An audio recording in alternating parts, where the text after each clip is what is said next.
In the heart of the vast African savanna, where the earth stretched far and wide under golden skies, lived an old lion named Tao. Once, Tao had been the most powerful lion in the land. His mane was thick like fire, and his roar rolled across the plains like thunder. Animals moved when he walked. The wind paused when he slept.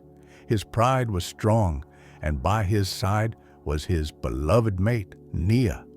Together, they raised cubs under the sun and stars, teaching them to hunt, to run, to love the land. But time is a quiet thief. Years passed. His cubs grew and left. Rivals came and went. Then one year, the rains didn't fall. The rivers turned to dust. The prey disappeared. And one by one, so did his pride. Nia, the last to remain, became sick. Tao stayed beside her in the tall grass as the sun set on their story. On her final day, she laid her head against his and let out a gentle sound almost like a purr. Before her eyes closed forever, Tao didn't roar. He simply stood there staring at the sky until it turned black. From that moment on, the once mighty lion walked alone. Tao wandered across the land, his strong body thinner now, but his heart still holding on. He crossed rivers, climbed rocky hills, and walked through lands that smelled more of humans than grass. Some villagers saw him from a distance, tall, tired, with eyes that had seen too much. They began to call him the ghost of the plains. But Tao was no ghost. He was a memory walking through time. He avoided other lions, not out of fear, but out of sadness. He had loved and lost. He didn't want to lead again. He just wanted to walk. One day, Tao arrived near the borders of a protected area, a wildlife reserve called Nyota, meaning star. It was a place where people didn't hunt, where rangers protected animals and tried to give them peace. Tao settled near the edge in a quiet patch of trees where the grass was tall and soft. He would lie there, eyes open, watching the wind move the leaves. He ate what he could find. He drank from puddles when it rained, but mostly he waited for what he didn't know. Not far from where Tao rested, a young woman named Amara worked as a ranger at Nyota Reserve. She had grown up nearby, raised by her grandfather, who was once a ranger himself. He used to tell her stories every night before bed. "Out there," he'd say, pointing to the horizon, "lives a lion with a soul as deep as the ocean. He is not just a king. He is the land itself. His name is Tao Amara. Always dreamed of meeting him." Now, years later, she was a ranger herself, driving across the reserve each morning, watching elephants bathe in the river, giraffes nibble the trees, and birds fly in colors that danced with the sky. One morning, her radio crackled. A scout had spotted a lion lying alone near the southern edge of the park. She followed the directions, heart beating fast, and there he was, Tao. Older than the stories had described, thinner, slower, but still beautiful. Amara parked the jeep far away. She didn't want to scare him. She watched through her binoculars. Tao didn't look up, but he knew she was there. She could feel it. She came back every day after that. Sometimes she brought meat and left it gently near the trees. Sometimes she just sat in her jeep and wrote in her notebook. She didn't speak. She simply watched, and so did he.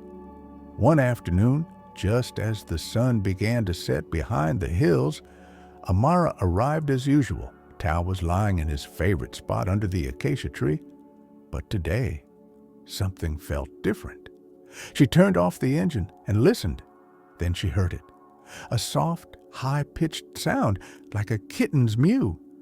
She stood slowly, careful not to make noise. The sound came again from the tall grass just a few steps behind Tao. And then something moved. Out from the shadows came a small, skinny cub, barely able to walk. Its fur was dirty, its ribs showed through its skin, and its eyes were full of fear. But the cub wasn't lost. It was with Tao. The old lion turned his head gently, and the cub ran to him, crawling under his belly for safety. Tao licked the cub's head with a slow, tired tongue and laid his head back down. Amara covered her mouth in surprise. Tao had taken in the cub. Where the cub came from, she didn't know. Perhaps its mother had died. Perhaps it had been left behind. But it didn't matter. Tao had chosen him. She wrote just 3 words in her notebook that day. He's a father again. Amara returned the next morning before sunrise. This time, she brought a soft blanket, a shallow bowl of water, and a few small chunks of meat. She left everything a safe distance away, just like before. Tao didn't move, but the cub did. He came out slowly, tiny legs wobbling, sniffing the meat carefully before taking small, hungry bites. His ears flicked with every sound, and his tail curled low, but he ate. Then he lapped up some water, shaking his head after each sip. Amara sat in the jeep, smiling, writing, "He's brave, a little flame in a cold world." She named him Sefu, meaning sword, a name for something small but strong, something that cuts through darkness. From that day on, Sefu was never far from Tao's side. He played with sticks, pounced at bugs, and napped against the old lion's chest. Tao didn't have the strength to run or hunt anymore, but he had something else to give: his warmth, his presence, his protection. He taught Sefu how to watch the wind, how to move slowly before the leap, how to listen to the quiet. He was teaching the cub everything a father would, maybe everything he had once taught his own. Over the next few weeks, Sefu grew stronger, his belly filled out. His fur began to shine in the sunlight. He was still small, still clumsy, but he was no longer afraid. Tao watched everything. When Sefu wandered too far, Tao would grunt, a low sound like thunder hiding in the clouds, and Sefu would come running back. When it rained, Tao would lie across him, sheltering the cub from the cold. When Sefu slept, Tao would stay awake, eyes open, ears twitching at every sound in the dark. Amara came every morning and evening. She brought food, fresh water, and toys made from soft rope and leaves. Sometimes Sefu would drag them around proudly, showing them off to Tao like a child showing his parent a prize. And sometimes Amara would catch Tao watching her, not with fear, not with warning, with something gentler, something close to trust. One evening, as the sun dipped low and painted the sky in colors of fire, Amara whispered through the jeep window, "You're not just a lion. You're love in a lion's shape." It was a hot day when Tao didn't stand up. Amara noticed right away. He wasn't lying in the shade like he normally did. He was out in the sun, legs stiff, chest rising slowly. Sefu sat beside him, nuzzling his mane, confused and quiet. Amara approached slowly, heart in her throat. She didn't get too close. Tao had never let her, but she could see it in his eyes. He was tired more than ever before. She radioed the team and asked for a vet to be ready, but she knew Tao wouldn't want needles or cages. He had lived free his whole life. He deserved to choose how he left it. As the sun began to set, turning the sky the color of Nia's golden eyes, Tao opened his mouth and let out a roar. It wasn't loud, it wasn't angry, it was soft, like a whisper to the stars. Sefu curled up against him, resting his small head on the lion's paw. And then, silence. Tao's chest rose once more and didn't fall again. Amara sat by her jeep and cried. The rangers arrived quietly. No one spoke. They didn't lift Tao's body. They didn't cover him with a tarp. They let him lie where he had chosen, beneath the tree where the wind always passed gently. Instead, they built a circle of stones around him. They placed branches shaped like hearts. They carved a wooden sign, Tao, the king who chose to love. Sefu didn't move for 3 days. He lay beside Tao, sometimes licking his paw, sometimes crying softly in the wind. Amara visited every morning and night, just sitting nearby, talking to him in whispers. "I know, little one," she said once. He was everything. Weeks passed. Sefu didn't forget Tao. He wouldn't sleep under the tree at first. He'd circle it, lie nearby, but never in the spot where Tao had rested. Amara watched it all, her notebook filled with sketches and soft words. She worried that Sefu wouldn't recover from the loss. He was still so small, too small to hunt on his own, too young to face the wild without someone to guide him. But then one morning, he did something different. He roared. It was a tiny roar, shaky and high-pitched, but it was loud enough to bounce against the trees. Amara gasped and smiled. It was as if Sefu was saying, "I remember you, but I'm still here." From that day forward, Sefu started growing again, not just in size, but in spirit.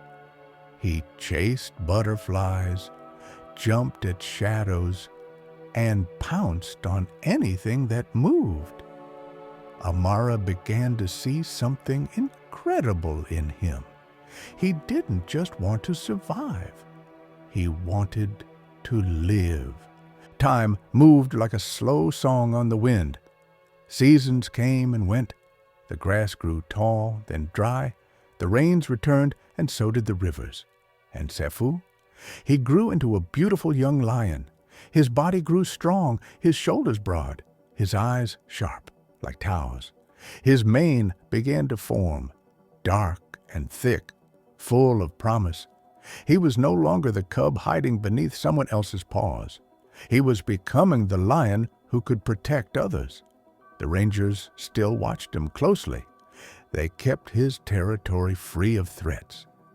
But they never got too close. Sefu was wild, and they wanted to keep it that way. Amara, now a lead ranger, still came by every morning. She no longer brought food. Sefu could hunt on his own, but she always brought something else. Her presence, her voice, and sometimes a story. 2 years after Tao passed, a pair of lionesses wandered into Sefu's area. They were cautious, thin, and tired. Sefu didn't attack. He circled them slowly, curious, quiet. Amara watched from a distance, her heart beating fast. Would he fight? Would he chase them off? He lay down near them and closed his eyes. An invitation. Within days, they were a pride, a small one, but strong. Sefu shared his kills. He led them to water. He stood guard while they slept. Soon, one of the lionesses gave birth to 2 cubs. Tiny, blind, mewling balls of fur. And Sefu, he stayed by their side, just like Tao had stayed by his. One morning, Amara walked out to the baobab tree. The wooden sign still stood there, worn by time but firm. Tao, the king who chose to love. She placed a new flower at its base. Then, across the grassland, she heard it. A roar, not angry, not fearful, powerful, clear, full of life. It was Sefu, standing atop a hill, mane blowing in the breeze, watching over his land. A cub tumbled at his feet, playful and clumsy. A lioness lounged in the grass behind him. Sefu looked out across the plains, and for just a moment, his eyes turned toward the tree. And Amara knew he hadn't forgotten. The story of Tao and Seafu spread beyond the Oda Reserve. Children in schools read it in picture books. Tourists visited the baobab tree and whispered thanks. New rangers were trained with it as a lesson. A lion's strength isn't only in his teeth, but in his heart. Sefu lived a long, noble life. He became a father many times over. His pride grew. His land expanded. But he always stayed close to the tree. And every so often, on a quiet morning, when the sun was just rising, rangers swore they could hear a second roar echoing softly through the valley. Not from Sefu, but from Tao, watching still